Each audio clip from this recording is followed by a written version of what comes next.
મિત્રો આજે આપણે એક એવી દુઃખની વાત કરવી છે, સંઘર્ષની વાત કરવી છે।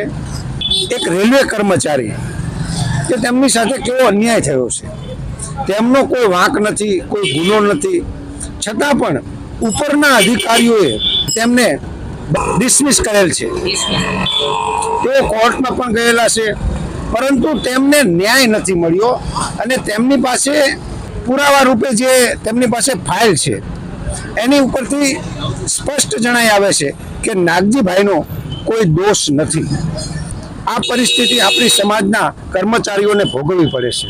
એ સૌથી પહેલા એમનું નામ આપે, એમનો પરિચય આપે અને એમની સાથે આ આખી ઘટના શું બની છે એના વિશે આપ સૌને માહિતગાર કરે કે આ ઘટના શું બની છે એમની સાથે। તમારી સાથે જે ઘટના બની છે કેવી રીતે જાતિગત ભેદભાવના તમે શિકાર બન્યા છો, તો તમારી સાથે શું ઘટના બની તમે જણાવો।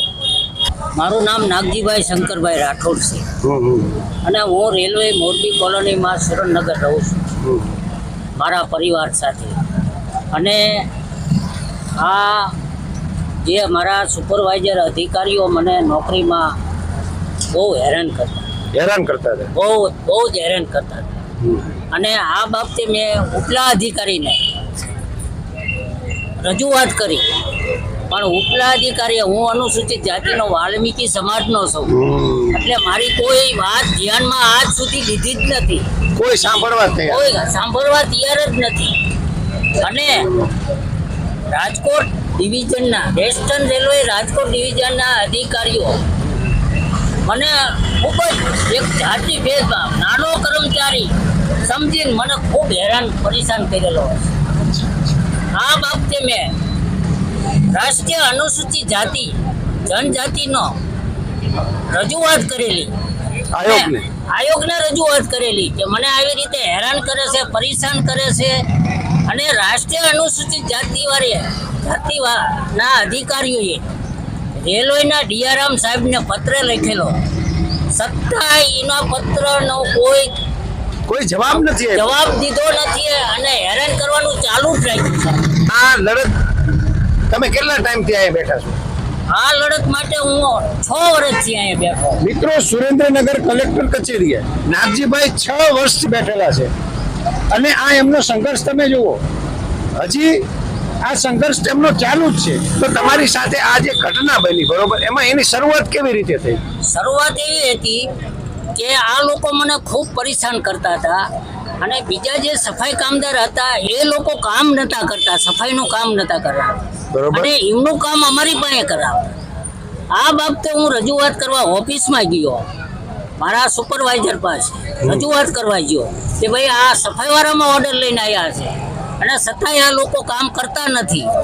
અને એ મારા સુપરવાઇઝરે એમ કીધું કે તારે આવી ફરિયાદ કરવા ઓફિસમાં આવવું નહીં। એમનું એવું કહેવાનું હતું કે તમે અમને ઉચ્ચ વર્ણના લોકોને તમે અમારું માર્ગદર્શન ના કરો, અમને કામ નહીં ચિંતા, એવું કહેવાનું? હા, એવું। એ લોકો કામ નહીં કરે, આ કામ તમારે જ કરવાનું છે, બરોબર? અને કામ જવાબદારી એમની હતી અને કામ તમારે કરવાનું, કામ અમારે કરવાનું। આ બાબતે બોલાચાલી થઈ એટલે મને કે તારે ફરિયાદ કરવા ઓફિસમાં આવવું નહીં, તું ઓફિસ બહાર નીકળી જા। એટલે હું ઓફિસ બહાર નીકળ્યો નહીં એટલે મને ધક્કા મારી અને ઓફિસ બહાર કાઢ્યો અને વધુમાં મને કીધું કે હું અહીંયા તને નોકરી કરવા નહીં દઉં, કાં તો તારી બદલી કરાવી નાખીશ અને કાં તો તને નોકરીમાંથી કાઢી મૂકશી, આવી મને ધમકી આપી। આ જે બનાવ બન્યો એ પછી હું 1 મહિનો અને 7 દિવસ નોકરી ઉપર જઈ શકતો નથી અને એવી ધમકી આપી, જાનથી મારી નાખવાની ધમકી આપી। જાનથી મારી નાખવા? હા। અચ્છા, તમારા જે ઉપરના અધિકારી હતા એમનું નામ શું હતું? ઉપરના અધિકારી હતા નંદકિશોર શર્મા। નંદકિશોર શર્મા। તમે વાલ્મીકી ને એ બ્રાહ્મણ? એ બ્રાહ્મણ। અને કિરણ ડી પવાર એ ટીએક સર, ઓલા હેડ ટીએક સર। અચ્છા। એટલે મારી કોઈ હું ફરિયાદ કરવા ગયો, મારી ફરિયાદ કોઈ સાંભળી નહીં, ઉપરથી મને ધક્કા મારી, ગારું દીધી અને ઓફિસ બહાર કાઢી મૂક્યો અને વધુમાં મને જાનથી મારી નાખવાની ધમકી પણ આપેલી। હું તારી ક્યાં બદલી કરી નખાવીશ, હું તને નોકરીમાંથી કઢાવી મૂકીશ। આ બાબતે મેં ઉપલા અધિકારીને પણ રજૂઆત કરી, જે રાજકોટ ડિવિઝનના રેલવે અધિકારીઓને મેં રજૂઆત કરી, પણ એમને કોઈ મારી રજૂઆત સાંભળી નહીં। એટલે આ બાબતે જે હું પોલીસમાં ફરિયાદ કરવા ગયો આ બાબતની જે બનાવ બન્યો હતો એ બાબતની, એટલે પોલીસ વાળાએ મારી ફરિયાદ લેવાની ના પાડી દીધી. એટલે હું કલેક્ટર સાહેબને મળ્યો, જે તે વખતના કલેક્ટર સાહેબ હતા એમને મળ્યો અને એમને ડીએસપી સાહેબને વાત કરી કે ભાઈ આવી રીતે બનાવ બન્યો છે ને આ રેલવે પોલીસ ફરિયાદ લેતી નથી, તો તમે એમની સાથે જાઓ અને ગાડી લઈને 2 પોલીસવાળાને મોકલો અને એમની વ્યવસ્થિત ફરિયાદ લેવડાવો. એટલે મારી ફરિયાદ 100 દિવસ મોડી લીધી. તારીખ 12/98 ના રોજ મારી ફરિયાદ લીધી. 12/98 ને મારી ફરિયાદ લીધી. આ ફરિયાદ લીધી પછી જે રેલવે સ્ટેશન ઉપર ચા વેચે છે, ભજીયા વેચે છે, એવા માણસોના નિવેદન ખોટા લઈને ખોટા કાગળિયા બનાવી અને મારી ફરિયાદ બિનસમરી કરી નાખી. બરોબર, મારી ફરિયાદ બિનસમરી કરી નાખી અને કોર્ટમાં બિનસમરી ભરીને આપી દીધી. આ જે મારી ફરિયાદ બાબતે હું સેશન કોર્ટમાં તમે હાઈકોર્ટમાં ગયા હતા? હાઈકોર્ટમાં શું આવ્યું છે? જે મને વકીલ આપ્યા તે એ 36 મુદત સુધી હાજર ન રહ્યા અને મારી ફરિયાદ કાઢી નાખી. અચ્છા, એટ્રોસિટી ફરિયાદ મારી કાઢી નાખી. અચ્છા, તમે એટ્રોસિટી પણ દાખલ કરી? હા, એટ્રોસિટી દાખલ કરી. પેલા નંદકિશોર શર્મા ઉપર? હા, તમારા ઉપરના અધિકારી? એટલે મેં એટ્રોસિટી દાખલ કરી અને આ બાબતે હું હાઈકોર્ટ સુધી ગયેલો છું, છતાંય મને આ બાબતે ન્યાય આપેલો નથી. સુપ્રીમમાં જવું હતું ને ઉપર? સુપ્રીમમાં પણ મને કોઈ આ સાથ સહકાર આપે એવું કોઈ હતું નહીં, એટલે હું સુપ્રીમમાં ગયેલો એટલે નથી અહીંયા નથી ગયો. બરોબર. હવે આ ફરિયાદનો ખાર રાખી અને મને આ ફરિયાદ, હા, એટ્રોસિટી ફરિયાદનો ખાર રાખી અને મને એક 15/7/98 ના રોજ મને ગેરકાયદેસર ચાર્જશીટ આપેલી, ખોટી ચાર્જશીટ આપેલી. તે મેં તારીખ 13/10/98 ના રોજ મેં કેન્સલ કરાવેલી. એટલે આ પુરાવો છે મારી પાસે કે મને આ ખોટી ચાર્જશીટ આપેલી છે.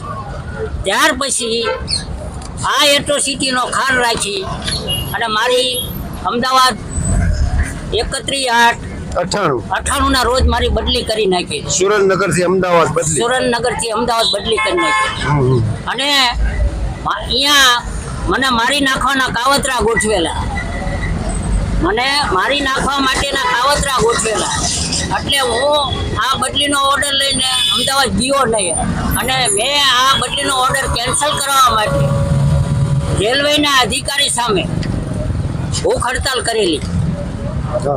તેના કારણો હોય કે ભાઈ મારે ઘરે બાળકો નાના છે, અથવા તો બાળકો સ્કૂલે જતા હોય, અથવા કોઈ પત્ની ભાઈ કોઈ બીમાર હોય, હું અહીંયા બરોબર સેટ થઈ ગયેલો હોઉં, એટલે એ કારણ મેં બતાવ્યું, છતાંય મારી બદલીનો ઓર્ડર કેન્સલ કર્યો નહીં. હવે અમે આ ભૂખ હડતાલની નોટિસ આપી. કેટલી તારીખ છે જુઓ સાહેબ? 14/11/98 ના રોજ અમે ભૂખ હડતાલની નોટિસ આપી. પછી અમે રેલવેના અધિકારી સામે, સુરેન્દ્રનગર રેલવે સ્ટેશન સામે 3 દી ભૂખ હડતાલ કરી અને મારી માંગણી મુજબ આ લોકોએ મારી હારે સમાધાન કરેલું, છતાંય એટ્રોસિટીનો ખાર રાખીને મને હેરાન કરવાનું ચાલુ રાખ્યું અને મને ખોટી રીતે એક ચાર્જશીટ આપી 16/8/99 ની, અને એમાં મારું 1 વર્ષનું ઇન્ક્રીમેન્ટ બંધ કરી નાખ્યું.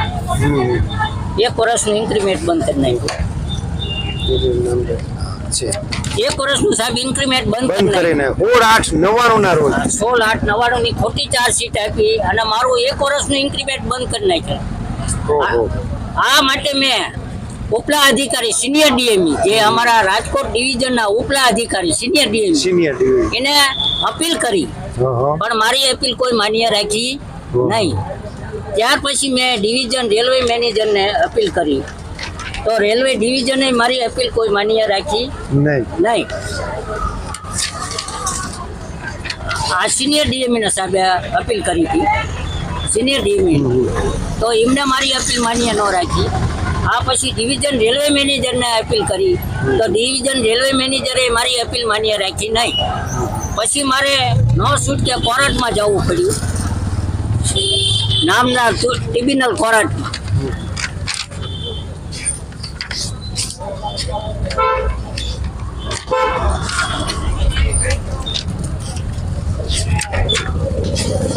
હા, નામદાર ટ્રિબ્યુનલે 16/8/99 ચાર્જશીટ રદ કરી અને મારું ફરીથી ઇન્ક્રીમેન્ટ ચાલુ કરી દીધું કરેલું.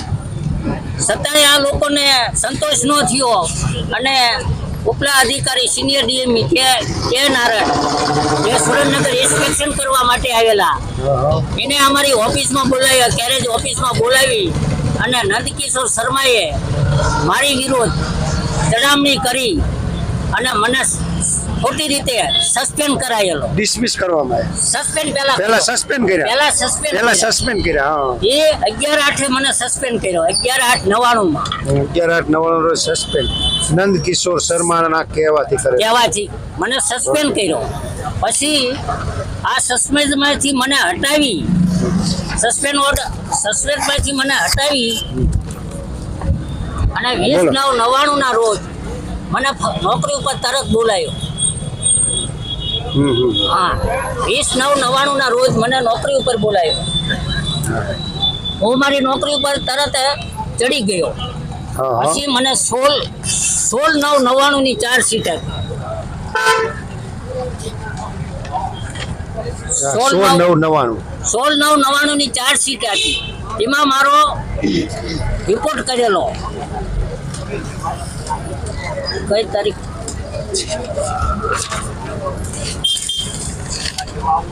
આમાં રિપોર્ટ કરેલો છે સર. એક મિનિટ સર. કઈ વાંધો નહીં, ધીમે ધીમે બતાવો. તમે 6 વર્ષથી ઉપવાસમાં બેઠા છો તો 1 મિનિટમાં ક્યાંથી જડે? હા, જો સાહેબ. 17/8/99. હા, એક 17/8/99 નો રિપોર્ટ છે અને એક 12/8/99 નો રિપોર્ટ ફોટો કરેલો. કારણ કે મને જે જવા માટે, જે મને નોકરી આપે એમાં જવા માટે ડ્યુટી પાસ હોવો જોઈએ સર, અને મેમો હોવો જોઈએ, એટલે કે એના આધાર હોય. હા, આપણી હાજરી બોલે છે અહીંયા. મને આપો નહીં અને મને મૌખિક કીધું કે તમે સવારે સુરેન્દ્રનગર થી જામનગર જનતા એક્સપ્રેસમાં ટ્રાવેલિંગ સફાઈવાળામાં જવાનું છે. તો મેં કીધું લાવો ડ્યુટી પાસ ને મેમો લાવો, કે નહીં દેને કા હે. તો મેં કીધું નહીં જાને, તો મને સસ્પેન્ડ કરી દીધો સર. સસ્પેન્ડ કર્યો અને આ જે મેં જ્યાં નોકરી કરી છે એ તમામ મેમા છે સર. જુઓ, આ બધા મેમા છે. આ જ્યાં નોકરી માટે મને મોકલેલો છે ને સર, એ બધા મેમા છે. આ બધા લેખિત મેમા છે. આ સર મેમા ડ્યુટી પાસ છે સર બધા. આ સબૂત છે, તમે જીયા છો. હા, મારો પુરાવો છે, મારી પાસે સબૂત છે. આ તમારી હાજરી બોલે છે. આ નોકરી મેં કરેલી છે. નોકરી કરેલી તમારી. હા, તેમ છતાંય આ લોકો એક મારી સાથે, હું નાનો કર્મચારી, અનુસૂચિત જાતિનો વાલ્મીકી, અને મારી સાથે ભેદભાવ રાખી અને મને નોકરીમાં ખૂબ જ હેરાન કર્યો. હેરાન પરેશાન ખૂબ જ કર્યો છે. આ બાબતે આયોગે ઘણા પત્ર ડીઆરએમ રાજકોટને આપ્યા છે. અનુસૂચિત જાતિ આયોગ અમદાવાદે ઘણા પત્ર લખ્યા છે, પણ કોઈ સાંભળતું નથી. કોઈ સાંભળેલું નથી. આ તમારી ઉપર તો બહુ મોટો અત્યાચાર થયો છે. હા, અને સાહેબ બીજું કે મને રેલવેમાં નોકરી તો હું મારી ફરજ બરોબર બજાવતો હતો, અને મારી પાસે પુરાવા છે કે જે મારી સાથે નોકરી કરતા હતા એ તમામ જેટલા રેલવે કર્મચારી હતા એ બધાએ 20ના સ્ટેમ્પ ઉપર એફિડેવિટ કરી આપેલું છે. 20ના સ્ટેમ્પ ઉપર બધા કર્મચારીએ કે આ બરોબર નોકરી કરે છે, રેગ્યુલર નોકરી કરે છે, એવા બધાએ આ બધું અને રેલવેના નીતિ નિયમ મુજબ કામ કરે છે, સરકારની ગાઈડલાઈન નું પાલન કરે છે. અને જે રેલવે પરિષદ, પશ્ચિમ રેલવે પરિષદ જે લેટર પેડ ઉપર પુરાવા નંબર 12 છે. તો એમને લખીને આપ્યું ડીઆરએમ ને કે આ કર્મચારી બિલકુલ નિર્દોષ છે, છતાં એમનો કોઈ પત્ર ન. તમારા જે રેલવે કર્મચારી પરિષદ એમને તમને નિર્દોષ જાહેર કર્યા છે, અને છતાં પણ તમે આ ભોગવી રહ્યા છો. તો એને કોઈ આ પત્રને કોઈ માન્ય રાખ્યો નથી. રેલવે અધિકારીએ કોઈ પત્ર માન્ય રાખ્યો નથી. રેલવે કર્મચારી પરિષદનું પણ અપમાન છે આ. હા, રેલવે પરિષદનું અપમાન છે સાહેબ. અને એમને જે 9018માં જે જવા માટે મને આદેશ નથી આપ્યો, લિખિત કોઈ આદેશ આપવામાં આવ્યો નથી, તો એ પોતે એના બયાનમાં એમ કહે છે કે અમે મૌખિક આદેશ આપેલો. મૌખિક આદેશ આપ્યો સાહેબ. મૌખિક આદેશ કોઈ માન્ય રાખવામાં ન આવે, કારણ કે હું ચાલુ ટ્રેનની અંદર પડી જાઉં, મરી જાઉં તો એની જવાબદારી કોની? બરોબર છે. તો એમને મૌખિક આદેશ તમને આપેલો, કોઈ લેખિત નહીં. લેખિત આદેશ નહીં. અને જ્યાં લેખિત આદેશ આપ્યો અહીંયા હું નોકરી કરવા ગયો અને છું. મૌખિક આદેશ હોવાના કારણે તમે એનો સ્વીકાર કરેલો નહીં. નહીં. બરોબર.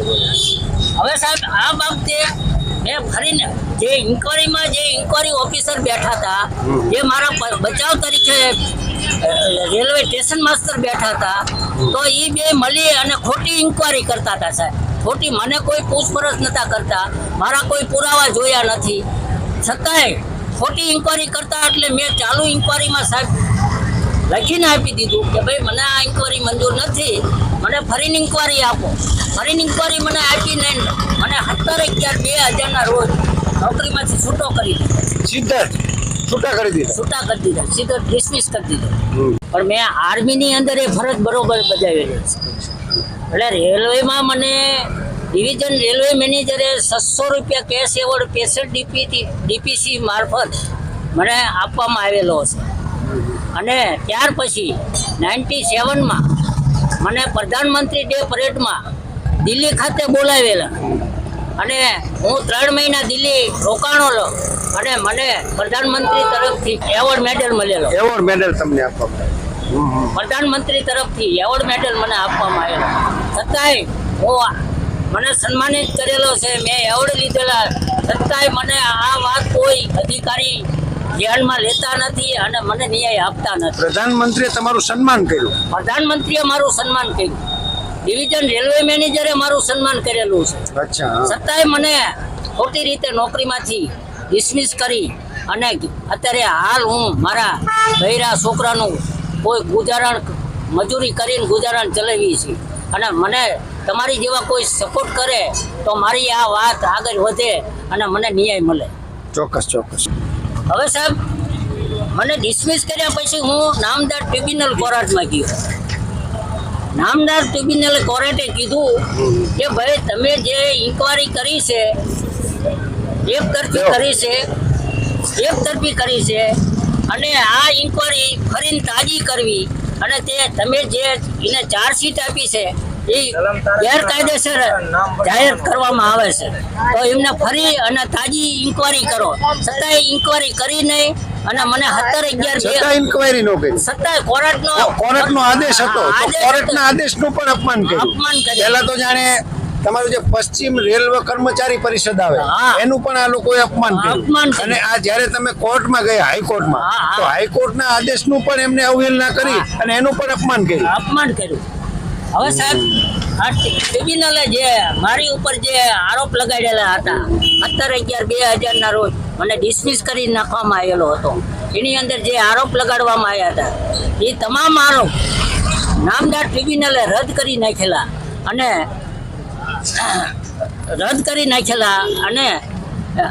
નોકરી ઉપર લેવા લેટર લખેલો, છતાંય મને નોકરી ઉપર લીધો નહીં. આજની તારીખ સુધી મને નોકરી ઉપર લીધો નથી. અને ફરીથી મને જે નોકરીમાં ફરીથી મને ડિસમિસ કર્યો એવો ઓર્ડર કરેલો હશે. આ ઓર્ડર સામે હું હાઈકોર્ટમાં ગયેલો સાહેબ, તો હાઈકોર્ટે મારું કાઢી નાખ્યું. અત્યારે જિલ્લા કલેક્ટર સુરેન્દ્રનગરની કચેરી સામે હું આજે 6 વર્ષથી ઉપવાસ કરું છું, અને મારી તબિયત પણ, હું બીમાર છું, મારી તબિયત બરોબર નથી, અને કદાચ હું અહીંયા મરી જાઉં સાહેબ ન્યાય માંગતા, તો હું તમને બે હાથ જોડીને વિનંતી કરું છું કે મારી લાશ અહીંથી કલેક્ટર કચેરીમાં લઈ જવાની, અને મારી માંગણી 5 માંગણી મારી છે કે મારો 24 વર્ષનો હક હિસ્સો, મારા છોકરાને નોકરી, મારા બૈરાને પેન્શન અને જે જગ્યાએ હું રહું છું રેલવે મોરબી કોલોનીમાં ત્યાં મને મકાન બનાવી દે અને જેટલા અધિકારી એકવી અધિકારીના નામ મેં લખ્યા છે એ એકવી અધિકારીને જેલમાં નાખે. જય ભીમ. જય ભીમ. તમે બહુ સાચી વાત કરી. તમારી જે માંગણીઓ છે એ તો બરોબર કે જે આવા અત્યાચારોની સામે લડતા હોય છે અને લોકોને ન્યાય અપાવતા હોય છે. હા. તો તમારી પાસે કોઈ આવ્યું છે અત્યાર સુધી? ના સાહેબ, કોઈ આવ્યું નથી. નહીં આવ્યા હોય. તમારે અહીં બેનર લગાવેલું છે આરપીઆઈ LK પઢિયાર સાહેબ પ્રમુખ આરપીઆઈ ગુજરાતનું બેનર છે. તો એ લોકો તો અહીં આવતા હોય અને એમને કંઈક કાર્યવાહી કરી હોય તો એમને કંઈ કર્યું? એમને કેટલે સુધી તમને મદદ કરી? રિપબ્લિકન પાર્ટી ઓફ ઇન્ડિયાનો મને એમને સાથ સહકાર મળ્યો. મળ્યો એ મારી કાર્યવાહી કરે છે, મને સપોર્ટ કરે છે, તમને મદદ આપે છે. મદદ કરે છે એ લોકો. રિપબ્લિકન તમારી વાત સાંભળે છે. મારી વાત સાંભળે છે હા. અને જ્યાં આવેદન પત્ર દીધેલા છે, જ્યાં જે જગ્યાએ કેન્દ્રના રાજ્યના બધાને એમને રજૂઆત કરેલી છે. છતાંય કોઈ લેખિતમાં રજૂઆત કરેલી છે. લેખિતમાં રજૂઆત કરેલી છે, છતાંય કોઈ મને ન્યાય મળતો નથી. અહીંથી એક વખત આપણને જેલમાં પૂર્યા હતા તે દિવસે તો હું હાજર હતો. તેથી તમે સાહેબ હાજર હતા. સાચી વાત તો છે. સાહેબ આટલો બધો મારી ઉપર અન્યાય એટલો બધો. હવે આ આખો જે અન્યાય થયો તમારી ઉપર, તમને આ બધો ચોપડાની અંદર તો તમે સબૂત બધા રાખ્યા, હા. પણ મૌખિક રીતે તમારી આમ અંદરની લાગણી શું કે આવું તમારી સાથે કે શા માટે બન્યું હોય છે? તમને એવું કેવું લાગે? મારી ઉપર એવું બન્યું છે કે હું અનુસૂચિત જાતિનો વાલ્મીકી સમાજનો નાનો કર્મચારી છું અને નીચી જાતિના હોવાના કારણે ઉચ્ચ જાતિના લોકોએ તમારી ઉપર આ જો હુકમી કરી અને એક અન્યાય કર્યો છે. અન્યાય કર્યો છે સાહેબ. તમને આ લાચાર બનાવી મજબૂર કર્યા. કર્યા. જિલ્લા કલેક્ટર કચેરીએ 6 વર્ષથી ઉપવાસ ઉપર બેઠા. છતાંય કલેક્ટર કોઈ અમારી રજૂઆત સાંભળતા નથી. કલેક્ટર કેટલાય બદલી ગયા સાહેબ. કલેક્ટરો શું કહે છે? કલેક્ટર કે મારામાં કઈ આવતું જ નથી, હું આમાં કઈ કરી શકું જ નહીં, તમારે બેવું હોય તો બેવો, તમે જે કરો એ કે. એટલે તમારી વાત સાંભળતા નથી. મારી વાત કોઈ સાંભળતા જ નથી. અચ્છા. તો આ અંગે મને ન્યાય અપાવો અને આગળ કાર્યવાહી કરવા મારી વિનંતી છે. જય ભીમ. જય ભીમ. જય ભીમ. મારું નામ ભીમુબેન શંકરભાઈ રાઠોડ. હા. મારા ઈ ભાઈ થાય. તમારા ભાઈ થાય. તમારા ભાઈને તમે મદદ માટે આવ્યા છો. હા, અમારી મદદ તો કાગળ ચાલુ છે. હવે કાગળિયા બધા ચાલુ છે. લડત બધી ચાલુ છે સરકાર સામે, રેલવે વિભાગ સામે. બરોબર. તો આ બધો આમ અત્યાચાર થયો ને આપણે અનુસૂચિત જાતિમાં આવી નીચી જાતિના હોવાના કારણે તમને એક દુઃખ તો થાય જ. હા. તો આમ તમને અંદર કેવું લાગે કે આપણે નીચી જાતિના હોવાના કારણે જ્યારે આવા ઉપરના જે ઉચ્ચ અધિકારીઓ હોય અને ઊંચી જાતિના હોય તો આમ તમને અંદર આમ કેવું લાગે કે આ બધું કેવું થઈ રહ્યું છે આપણી સાથે, એક અન્યાય. અન્યાય છે. તો તમને કેવું આમ લાગે છે અંદર દુઃખ કેવું લાગે? દુઃખ તો બહુ જ થાય, કારણ કે અમારે નાની જાતિના સીન અમારે હારે આવી રીતના અન્યાય ને અત્યાચાર આ લોકો કરે છે, તો અમને ન્યાય તો મળવો જોઈએ ને. મળવો જોઈએ. હા, ન્યાય મળવો જોઈએ. સાચી વાત છે તમારી. કારણ કે ત્યાં પણ આપણે આપણા બાબા સાહેબે જે આપણને અધિકારો આપ્યા છે ને એના કારણે આપણે અહીંયા લાગ્યા છે. તો આ બાબા સાહેબનું પણ અપમાન છે કે બાબા સાહેબે જે નીચી જાતિના લોકોને પણ સમાન અવસર આપ્યો છે, સમાનતા માટે. તો બાબા સાહેબનું પણ અપમાન છે. તો એ વિશે તમે શું કહેશો? બાબા સાહેબે બધાને હક હરખો આપેલો છે, એટલે મારી વિનંતી એવી છે કે બાબા સાહેબ આંબેડકરની વાતો ધ્યાનમાં રાખીને અમને મારા ભાઈને ન્યાય મળે. બધા એક હમ થઈ અને મારા ભાઈને ન્યાય મળે એવી મારી વિનંતી. બેને સારી વાત કરી કે એમના ભાઈને ન્યાય મળે એ માટે તેઓ પણ અહીં હાજર એમની સાથે બેસે છે અને આ કોઈ નાની વાત નથી. નાગજીભાઈએ પોતાની જે એમને આખી કહાની કીધી કે એમની સાથે શરૂઆતથી કેવી રીતે ભેદભાવ થયો. એમને ખાલી રજૂઆત કરવા ગયા હતા. નંદકિશોર શર્મા. તો જે નંદકિશોર શર્મા સાહેબ હતા એમને હળધૂત કર્યા અને નીચી જાતિના હોવાના કારણે એમનું અપમાન થયું. ચલો, અપમાન તો ડગલે ને પગલે ગામડે થતા જ હોય છે, પરંતુ તેમને નોકરીમાંથી ડિસમિસ કરવામાં આવ્યા છે. એમના બાળ બચ્ચાનું શું, એમના કુટુંબ પરિવારનું, અને આ પરિસ્થિતિમાં કે હવે તેઓ તો ઘરડા થયા છે, એમનું શરીર પણ હવે તો સાથ દેતું નથી. તો આ પરિસ્થિતિમાં એમની સાથે અન્યાય એ કેટલો વ્યાજબી છે. તો આપણે નાગજીભાઈને ન્યાય મળે. 6 વર્ષથી તેઓ સુરેન્દ્રનગર જિલ્લા કલેક્ટર કચેરીએ ઉપવાસ ઉપર બેઠા છે. તો મિત્રો, એમનો કોઈ વાંક ગુનો નથી, પરંતુ કહેવાતા ઉચ્ચ વર્ણના લોકોએ તેમની સાથે અન્યાય કર્યો છે. આગળ તમે શું કહેશો? હવે પછી શું યોજના છે? હવે જે મને નોકરીમાંથી આ લોકોએ બધાએ ઉચ્ચ વરણના જે અધિકારીઓ હતા અને બધાએ મળીને મને ખોટી રીતે ડિસમિસ કરી નાખ્યો છે. એના કારણે મારે ઘર ચલાવવું બહુ મુશ્કેલ પડે છે. અને હું હવે જે મારી ઉંમર થઈ ગઈ છે, કેટલી ઉંમર થઈ તમારી? મારી ઉંમર 65 વર્ષ છે. 65 વર્ષની થઈ ઉંમર. હા, હવે હું કઈ ચાલી શકતો નથી, બેસી શકતો નથી, છતાંય મારું સત્યાગ્રહ મેં ચાલુ જ રાખ્યું છે. અને હું અવારનવાર બીમાર પણ પડી જાઉં. તો આ વાત ધ્યાનમાં લઈ અને આગળ મારી કાર્યવાહી કરાવવા વિનંતી કરું છું. ચોક્કસ થશે. આપની માંગો પૂરી થાય છતાં તમને ન્યાય મળે આપણે તેવી આશા રાખી છીએ અને આપણો સંઘર્ષ ચાલુ રાખજો. અને તમે જે મહેનત કરી એ બદલ હું તમને તો તમને વંદન કરું છું કે આવું કોઈ લડે જ નહીં. 6 વર્ષની લડાઈ જેવા તેવાનું કામ નથી. જય ભીમ.